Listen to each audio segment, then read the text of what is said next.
বিবেকানন্দ বলেছিলেন, ওঠো জাগো এবং লক্ষ্যে না পৌঁছানো পর্যন্ত থেমো না। যুব সমাজ বা নয়া ভোটারদের লক্ষ্য ঠিক কী সেটাই জানতে বিভিন্ন কলেজ ক্যাম্পাসে আমরা ঘুরে বেড়াচ্ছি। আসন্ন বিধানসভা নির্বাচনের আগে নতুন সরকারকে নিয়ে তারা কি কি এক্সপেকটেশনস রাখছে তাদের মুখ থেকেই শুনছি। আজকে আমাদের ডেস্টিনেশন জর্জ কলেজ।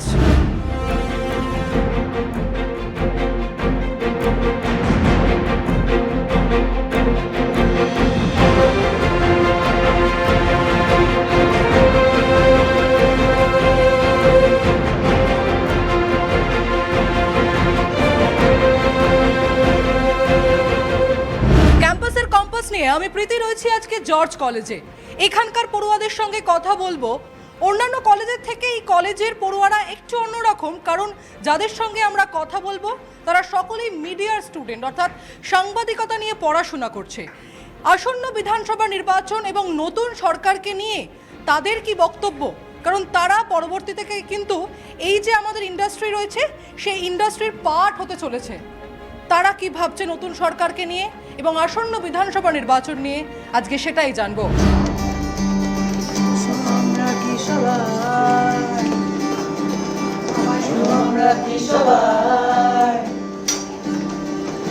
আমরা কি সবাই বন্ধু হতে পারি না, যত পুরনো মতি ভুলে যেতে পারি না।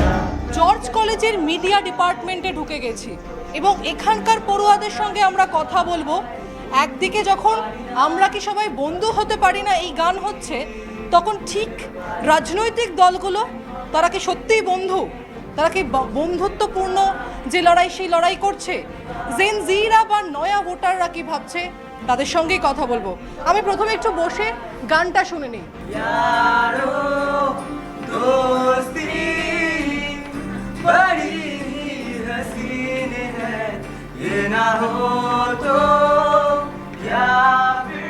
এই যে গান হচ্ছে, আমরা কি সবাই বন্ধু হতে পারি না? নিউ ভোটার তোমরা নিশ্চয়ই। রাজনৈতিক দলগুলো কি সত্যিই বন্ধুত্বপূর্ণ লড়াই লড়ছে এবারের নির্বাচনে? মনে তো হচ্ছে না যে সবাই বন্ধুত্বপূর্ণ লড়াই লড়ছে, কারণ সবাই নিজের নিজের দিক থেকে নিজেদের একটা কর্মসূচি পেশ করেছে, এবার সেই অনুযায়ী প্রত্যেকে লড়ছে। এই যে জেনজিদেরকে নিয়ে বলা হয় যে জেনজিরা সোশ্যাল মিডিয়ার প্রতি বেশি আকৃষ্ট, তোমরা তো মিডিয়ার স্টুডেন্ট, সোশ্যাল মিডিয়া না মেইনস্ট্রিম মিডিয়া কোনটাকে বেশি সমর্থন জানাচ্ছ?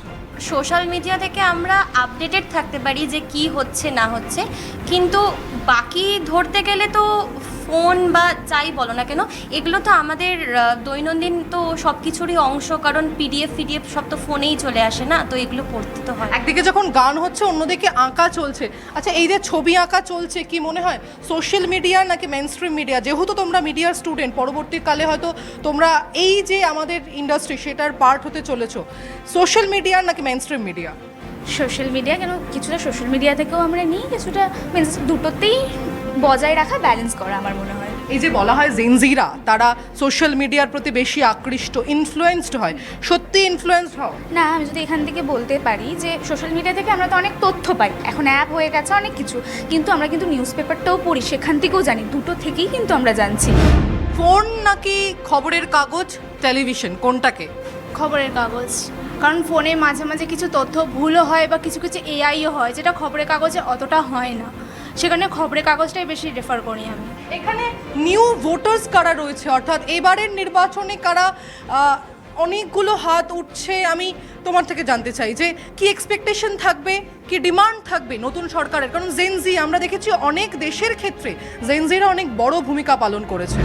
আমি এইটুকুই বলবো যে যেই আসুক যেন সমাজে ভালো উন্নতি হয়। সব থেকে বড় কথা হচ্ছে ওমেন সেফটি, সেটার দিকে সবার ভীষণভাবে দেখা উচিত যে ওমেন আজকে রাত্রির বেলা কেন আমাদের ভয়টা লাগবে বাড়ি থেকে বেরোতে বা কাজ থেকে ফিরছি, ওই আতঙ্কটা যেন কাজ না করে, তো সেই দিকে গভর্নমেন্টের চোখ দেওয়া উচিত।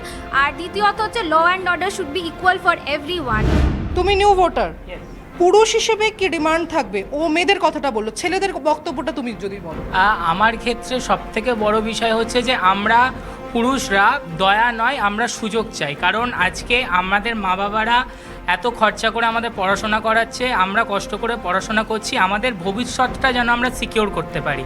কারণ আজকে যদি আমরা দেখি পশ্চিমবঙ্গের পরিস্থিতি আগের দিনের তুলনায়, যে আগে অনেক ছেলেমেয়েরা আমরা দেখতাম যে বাইরে পড়াশোনা করতে যাচ্ছে, সেই তুলনায় আজকে অনেকটাই এটা কমে এসেছে। কিন্তু আজও আমরা চাকরি বা কর্মসংস্থানের ক্ষেত্রে আমরা কিন্তু বাইরেকেই বেশি প্রেফার করি। যে সরকারি আসুক না কেন, আমরা তাদের কাছে দাবি করছি একটাই সুস্থ, স্বাভাবিক এবং সুরক্ষিত নিরাপদ পরিবেশ, যাতে আমরা আমাদের ভবিষ্যৎটাকে খুব ভালো করে সিকিওর করতে পারি। আমি জানতে চাইবো এখানে কজন চাকরি আর ব্যবসার মধ্যে যদি চুজ করতে হয়, প্রথমে জেনে নিই যে চাকরি কজন চাইছো, ব্যবসা চাইছো। ব্যবসা করতে গেলে কি কি পরিকাঠামো দরকার যা এখন পশ্চিমবঙ্গ নেই, নাকি এমন কোনো পরিকাঠামো আছে যা তোমরা জেনজিরা বা যুব সমাজ সেটাকে ইমপ্লিমেন্ট করতে পারছো না? সব থেকে বেশি আমি জোর দেবো হচ্ছে নলেজ। সেটা যেই ব্যবসা করুক, পশ্চিমবঙ্গে আমি এটাই দেখছি যে সবাই কাজ করছে, বাট তাদের এই মানে কোনো বিষয় তাদের নলেজটা অনেকটাই কমে আসছে। তো চাকরি হোক কি ব্যবসা, স্পেশালি ব্যবসার দিকেই আমি বলছি, যে ব্যবসা করবে প্রপার নলেজ, প্রপার মাইন্ডসেট নিয়ে নামো, দেন ইট উইল বি সাকসেসফুল। না, ব্যবসা অবশ্যই করা যাবে, কিন্তু তার জন্য মূলধনটা খুব প্রচুর পরিমাণে প্রয়োজন। সবার পক্ষে সেটা অ্যাফোর্ড করা সম্ভব নয়। সবাই পড়াশোনা করে একটা নিশ্চিত ভবিষ্যতের দিকেই চায়। ব্যবসার ক্ষেত্রে ক্ষতিও হতে পারে, কিন্তু চাকরি করতে গেলে সেখানে একটা ফিক্সড অ্যামাউন্ট স্যালারি থাকে, তো সবাই চাকরিটাই বেশি প্রেফার করে। ব্যবসাতে একটু রিস্ক থাকে, চাকরিতে রিস্ক নেই বলবো না, কিন্তু চাকরিটা একটু সিকিউর। এবারের নির্বাচনে একটা বিষয় কিন্তু খুব ট্রেন্ডিং, তা হচ্ছে মনীষীদের কোট। মনীষীরা সেই সময় যে কোট বা সেই সময় যে বক্তব্য রেখেছিলেন, সেগুলো নির্বাচনী প্রচারে গিয়ে নেতারা তারা ব্যবহার করছে। আদৌ এটা কি সঠিকভাবে ব্যবহার চলছে, নাকি ঠিক যে পরিস্থিতিতে দাঁড়িয়ে কোনো মনীষী সে কথা বলেছিলেন সেটা এখনকার প্রেক্ষাপটে ঠিক নয়? আসলে ব্যাপারটা হচ্ছে, মনীষীরা যখনকার দিনে দাঁড়িয়ে এই কোটেশনগুলো বা এই কথাগুলো ব্যবহার করেছেন, তখন রাজনীতি সমাজে কিছুই ছিল না, আর যদিও থাকতো তো সেগুলো মানুষের জীবনে এতটা এফেক্ট করতো না। एज अ जेंजी हम लोग फर्स्ट टाइम वोट देने जा रहे हैं, तो हम लोग को कुछ एक सिस्टमैटिक वे में अगर हम लोग इन्फ्लुएंस होते हैं तो हम लोग फ्यूचर अच्छा कर सकते हैं। पॉलिटिक्स इज़ इम्पॉर्टेंट, बट हर चीज़ पे पॉलिटिक्स करना इज़ नॉट वेरी गुड। लैक कहाँ पे हो रहा है? लैक सिस्टम में क्या चेंजेस होना चाहिए इसमें? गवर्नमेंट को हर चीज़ लेकर, छोटी छोटी बात लेकर द बड़ा वे में रैग नहीं करना चाहिए। In case of religion, caste, और जो इम्पॉर्टेंट चीज़ है like education, women safety, child safety, इन सब चीज़ में ज़्यादा फोकस करना चाहिए। খুব ইন্টারেস্টিং একটা কথা বললো যে যেই সরকারে আসুক না কেন, ধর্ম নিয়ে, খাবার দাবার নিয়ে, জাতপাত নিয়ে যে রাজনীতি হচ্ছে, সেই রাজনীতিটা ঠিক নয়, বরং শিক্ষা, নারী সুরক্ষা, এই সমস্ত বিষয় নিয়ে বেশি আলোচনা করা উচিত বা হাইলাইট করা উচিত। সত্যিই কি তাই? একদম। সবথেকে বড় কথা, ভাতা এখন যে হচ্ছে, যে যুবসাথী ভাতা, বেকার ভাতা যে দেওয়া হচ্ছে, আমার মনে হয় ভবিষ্যৎটা কিন্তু ভাতার উপর নির্ভর নয়। কিন্তু ভাতা তো প্রয়োজন হয় কিছু মানুষের, সত্যি কিছু দিন আনি দিন খান মানুষের, যারা একেবারে খেটে খাওয়া মানুষ, যারা একদম হয়, কিন্তু সেটা তো সিকিওর নয়। আমার মনে হয় ভাতা তো দিচ্ছ দাও, কিন্তু তার সাথে তো চাকরিটাও এখন একটা বড় জায়গা। ভাতার প্রয়োজন মোটামুটি সবারই হয়, কিন্তু সেটা কোন ফ্যামিলি থেকে বিলং করছে সেটার দিকেও একটু নজর রাখা উচিত। যেমন আমাদেরকে যদি ভাতা দেওয়া হয়, আমাদের যেহেতু বিভিন্ন চাকরির জন্য ফর্ম ফিল আপ, সেই ক্ষেত্রে ভাতা আমাদের খুব হেল্প করছে, কিন্তু যখন সেটা দেখা যাচ্ছে যে খুব রিচ ফ্যামিলির কেউ পাচ্ছে, তখন সেই ক্ষেত্রে মনে হচ্ছে যে না, সেই ক্ষেত্রে যদি একটু বিবেচনা করা হতো তাহলে ভালো হতো। আমরা সম্প্রতি দেখেছি যে বিহারে প্রকাশ্যে মাছ মাংস বিক্রি বন্ধ করে দেওয়ার নির্দেশ জারি হয়েছে। পশ্চিমবঙ্গেও যদি এরকমটা হয় যে কেউ এসে কালকে বলল যে মাছ খাওয়া যাবে না বা মাছ খেতে বারণ করলো, শোনা হবে? না, খাওয়াটা যে যার নিজের ব্যাপার, কারোর বারণে খাওয়াটা বন্ধ করা তো কারোর উচিত নয়। আর কি তার অধিকারও নেই কাউকে খাওয়াটা বন্ধ করতে বলার, কারণ খাওয়াটা তার নিজের প্রায়োরিটির মধ্যে পড়ে কে কী খাবে। কেউ যদি নিজে থেকে চায় আমি মাছ মাংস খাবো না, সে অফকোর্স বন্ধ করতে পারে, কিন্তু কেউ বলে দিলে সেটা বন্ধ করাটা উচিত নয়। ছোটোবেলা থেকেই আমরা মা বাবাদের কাছে চলতে একটা কথা শিখেছি যে আপরুচি খানা পররুচি পড়না। তো খাওয়াটা যে যার ব্যক্তিগত ব্যাপার। আর মাছে ভাতে বাঙালি, মাছ খাবো না, মাংস খাবো না, বাঙালি তো ভাবতেই পারে না এই জিনিসটা। कोई भी पार्टी या कोई भी पॉलिटिशियन या कुछ भी ये तो डिसाइड नहीं कर सकते ना कि लोग क्या खाएंगे, लोग क्या नहीं खाएंगे, और अपने तरीके से वो कोई भी चीज़ बंद भी नहीं करा सकते, क्योंकि ये सबका हक है कि उन्हें क्या खाना है, उन्हें क्या नहीं खाना डिसाइड करना।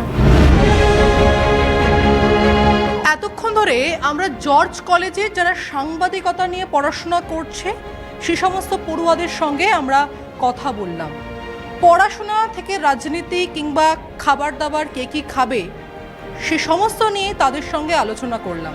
তারা কিন্তু একটাই কথা বলছেন যে কে কী খাবে যেমন সে নিজে ঠিক করবে, কে কী করবে সেটাও তার নিজের সিদ্ধান্ত।